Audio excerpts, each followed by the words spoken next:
Hasan Ahmed Grewal from the platform of titanium group. इस video में आपके पास लेकर आया हूं मैं expert opinions, comparisons and live visits जो कि YouTube की किसी भी चैनल, किसी भी वीडियो में नहीं दिखाया जाता, जिसकी वजह से काफ़ी कन्फ्यूजन क्लाइंट्स की क्रिएट होती हैं और काफ़ी प्रॉब्लम्स आती हैं। होपफुली इस वीडियो के एंड तक 2023 में पाकिस्तान की इन्वेस्टमेंट के अंदर जो विजन है, जो 2023 का जो विजन है पाकिस्तान की रियल एस्टेट इन्वेस्टमेंट का, वो आपको क्लियर हो सकेगा। जैसा कि आप देख सकते हैं, हमारी टाइटेनियम ग्रुप की टीम अपने क्लाइंट्स को कंसल्टेंसी प्रोवाइड करने में एंड मार्केट रिसर्च में बिजी है।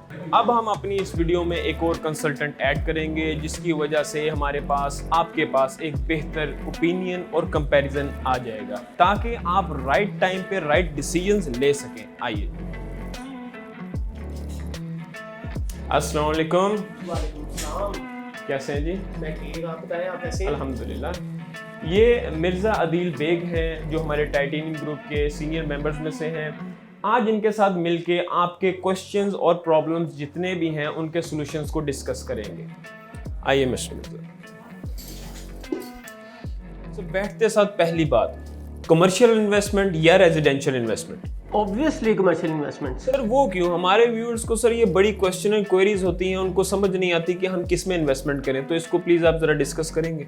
देखें, सबसे पहले तो रियल एस्टेट में इन्वेस्टमेंट के लिए हमें आपका मकसद और आपका बजट पता होना चाहिए। अब देखें, ऑब्वियसली अगर आपको अपनी फैमिली के लिए एक घर चाहिए तो मैं आपको किसी कमर्शियल प्लाजा में शॉप रिकमेंड नहीं कर सकता। ऑब्वियसली सर, यहाँ पे तो रियल एस्टेट कंसल्टेंट्स की जरूरत पड़ती है। जैसा कि आप देखते हैं पाकिस्तान के अंदर रियल एस्टेट एजेंट्स क्या करते हैं, वो अपने ही क्लाइंट्स की शॉप्स और अपार्टमेंट्स और उनके घर रिकमेंड करते हैं। सर यही वजह है कि हम लोग नॉर्मल मार्केट से स्टैंड आउट करते हैं। हम अपने क्लाइंट के बजट और उसके मकसद के अकॉर्डिंगली उसे कंसल्टेशन प्रोवाइड करते हैं, चाहे मरी इस्लामाबाद हो या फिर पाकिस्तान का गवादर या कराची हो। हम उसके मकसद को देखते हुए उसे रियल एस्टेट में कहाँ इन्वेस्ट करना चाहिए, हम ये कंसल्टेशन प्रोवाइड करते हैं।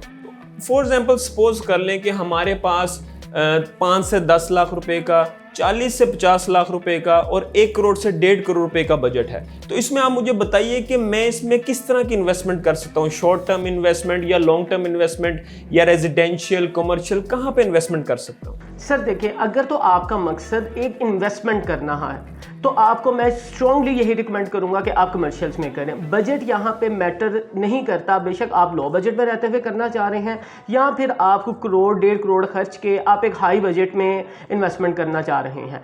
लॉन्ग टर्म है या शॉर्ट टर्म है, कमर्शियल्स की इन्वेस्टमेंट जो है वो हमेशा रेजिडेंशियल से ज़्यादा प्रॉफिटेबल होती है। हसन साहब, हमें काम करते हैं कि हम एक छोटे से लाइव विजिट पे चलते हैं ताकि हम प्रैक्टिकली लोगों को कमर्शियल्स और रेजिडेंशियल्स का एक कंपैरिजन भी दे सकें और वो लोग थ्रू इस वीडियो आसानी अपना डिसीजन ले सकें। और यही कंसल्टेशन प्रोवाइड करने की वजह है कि थाउजेंड्स ऑफ ओवरसीज क्लाइंट्स हम लोगों पे as a consultant, as a real estate consultant हम लोगों पे ट्रस्ट करते हैं। ठीक हो गया मिर्जा अदील बेग। हम इनको अब अपने व्यूअर्स को लेकर चलते हैं साइट्स पे और उनको कंपैरिजन देंगे ताकि उनको बेहतर डिसीजन पावर जो है उनकी बेहतर हो सके। एग्जैक्टली। चलें आए।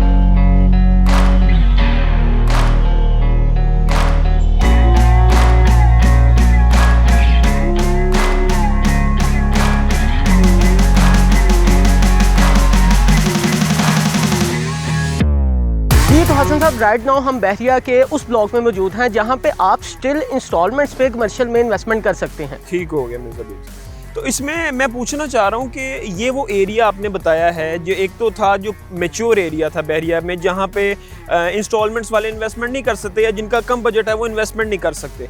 तो आप हमें यहाँ पे लेकर आए हैं, ओवरसीज सी ब्लॉक है, तो यहाँ पे हमें इंस्टॉलमेंट्स पे चीज़ें मिल सकती हैं? जी बिल्कुल, राइट नाउ अगर आप स्क्रीन पे देख रहे हो कि यहाँ पे पीछे कंस्ट्रक्शन भी स्टार्ट है। Basically it's a commercial project. अब कमर्शियल में आपने मेरे से एक सवाल किया था कि जिनका लो बजट है, जिनका कोई 8 से 10 लाख बजट है, वो यहाँ पे किस तरह से इन्वेस्टमेंट कर सकते हैं। देखिए, आप पूरा कमर्शियल, तो ऑब्वियसली अगर आप पूरा कमर्शियल खरीदेंगे तो जिस तरह से हमने अपनी वीडियो में दिखाया तलवार चौक का, वो टोटली मैच्योर है, वो हाई बजट है। लेकिन लो बजट में रहते हुए आप ऐसे कमर्शियल जिनकी कंस्ट्रक्शन स्टार्ट है, आप डाउन पेमेंट दे के आप उनको बआसानी बाय कर सकते हैं।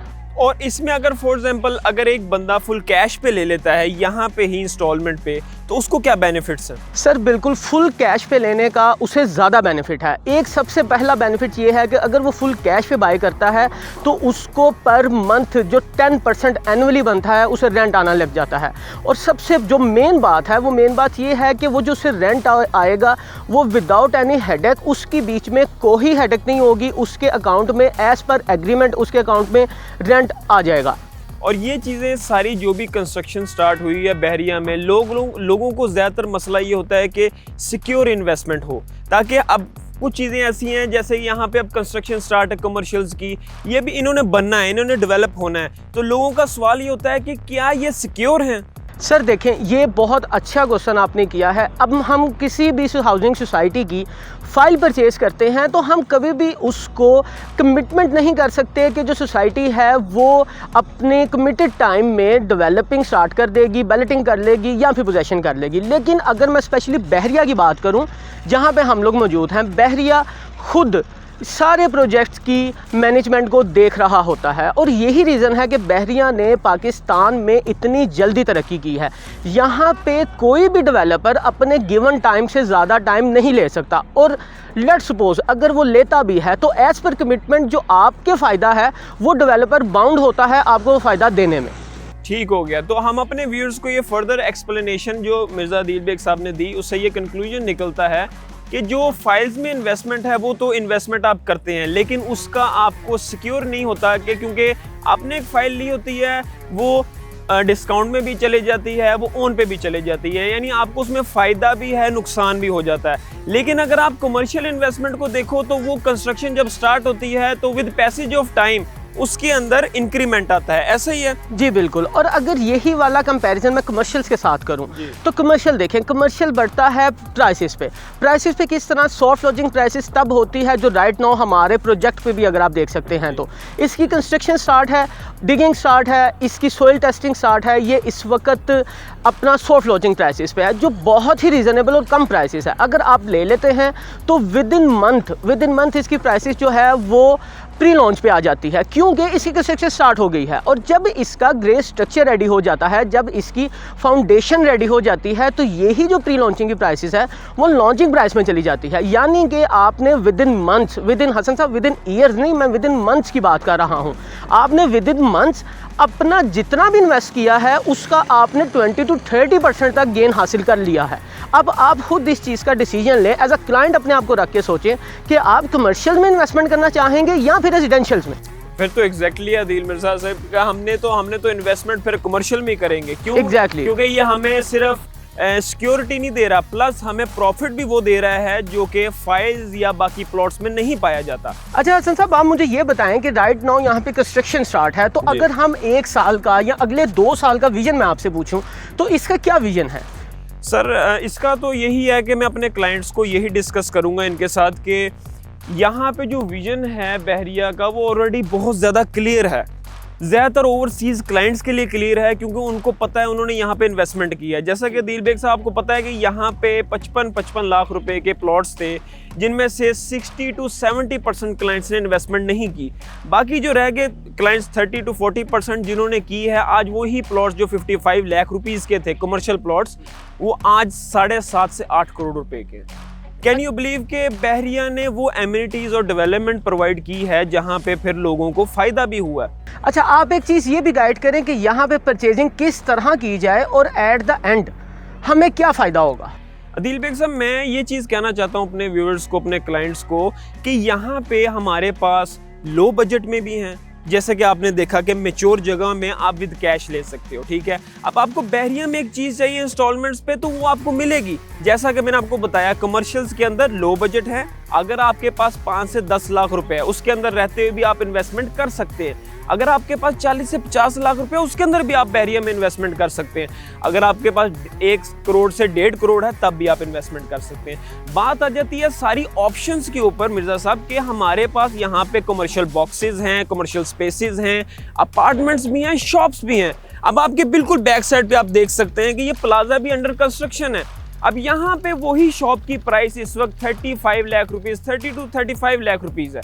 अगर आप मेन पे चले जाएं तो यही अपार्टमेंट आपको 1 करोड़ 35 से 1 करोड़ 55 लाख रुपए तक के मिल रहे होते हैं, जो कंप्लीट हो चुके होते हैं। इसी तरह जैसा कि आपने हमारे व्यूअर्स को बताया कि यहाँ पे फाइल्स की तरह जिस तरह बैलेटिंग होती है, फिर पोजेशन मिलता है, इसी तरह यहाँ पे सॉफ्ट लॉन्चिंग होती है, उसके बाद प्री लॉन्चिंग होती है, फिर ऑफिशियल लॉन्चिंग होती है। ऑफिशियल लॉन्चिंग तक इसकी प्राइसेस 30 to 40% तक इंक्रीज हो चुकी होती हैं। तो जिन क्लाइंट्स ने फाइल्स में इन्वेस्टमेंट करनी है, आपको मैंने बताया कि वो सिक्योर नहीं है, उससे बेहतर ये है कि आप कमर्शियल में इन्वेस्टमेंट करें। अब आप बहरिया की बात करें तो यहाँ पे आप कमर्शियल देख सकते हैं कि इनकी फ्रंट साइड पे कितनी प्यारी ग्रीन बेल्ट के साथ पूरी मेन रोड दी हुई हैं, जो आप देख सकते हैं। उसकी बैक साइड पे भी सर्विस लेन है, उसकी बैक साइड पे एक बड़ा प्यारा पार्क दिया हुआ है। मतलब मेरा बताने का मकसद ये है कि बहरिया के अंदर जो इन्वेस्टमेंट है ना, वो आपको सिर्फ प्रॉफिट मार्जिन नहीं देती, बल्कि उसके साथ साथ आपको क्या मिल रहा होता है, बहरिया की एमिनिटीज,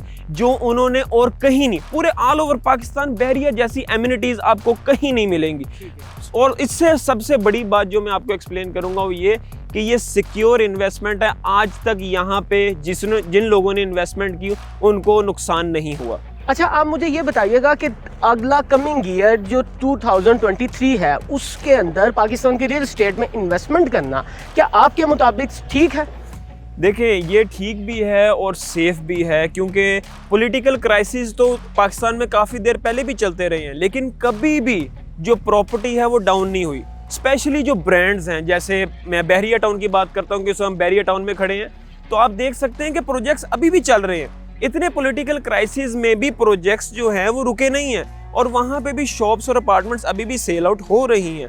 आप मिर्ज़ा दिल बेग, आप इस चीज़ को देखें कि अभी भी वो पोटेंशियल, वो गैप अभी भी बहरिया टाउन के अंदर है कि अभी भी ये चीज़ें डेवलप हो रही हैं और लोग परचेज कर रहे हैं। ये टाइम है, ये सिर्फ टाइम है, टाइमली इन्वेस्टमेंट है और टाइमली आपको प्रॉफिट देगी। अब फॉर एग्जाम्पल जिन्होंने अभी इन्वेस्टमेंट की है उनको प्री लॉन्चिंग पे फ़ायदा हो जाएगा, ठीक है। अब जिन्होंने इन्वेस्टमेंट किया उनको प्री लॉन्चिंग पे फायदा होगा, और थोड़ा होल्ड करते हैं तो ऑफिशियल लॉन्चिंग पे जो फायदा हुआ वो 30 to 40% है। तो मतलब मैं कहना चाह रहा हूँ कि 2023, 2024, 2025 आगे जितने भी आने वाले साल हैं पाकिस्तान के अंदर सेफ हैं। अब बहरिया को आप देख लें, जो इतनी सेफ है सोसाइटी है, जो आपको ये चीज़ दे रही है कि यहाँ पे जो चीज़ है वो उसका ना आपके साथ धोखा होता है ना फ्रॉड होता है, आपको on the spot cheese deliver भी होती है और एट द एंड उसका प्रॉफिट मार्जिन रिटर्न भी होता है। बाकी डिटेल्स और बुकिंग और जो भी आपके क्वेश्चन एंड क्वेरी है जानने के लिए हमारे दिए गए स्क्रीन पर नंबर पे हमसे रब्ता कर सकते हैं। अल्लाह हाफिज़।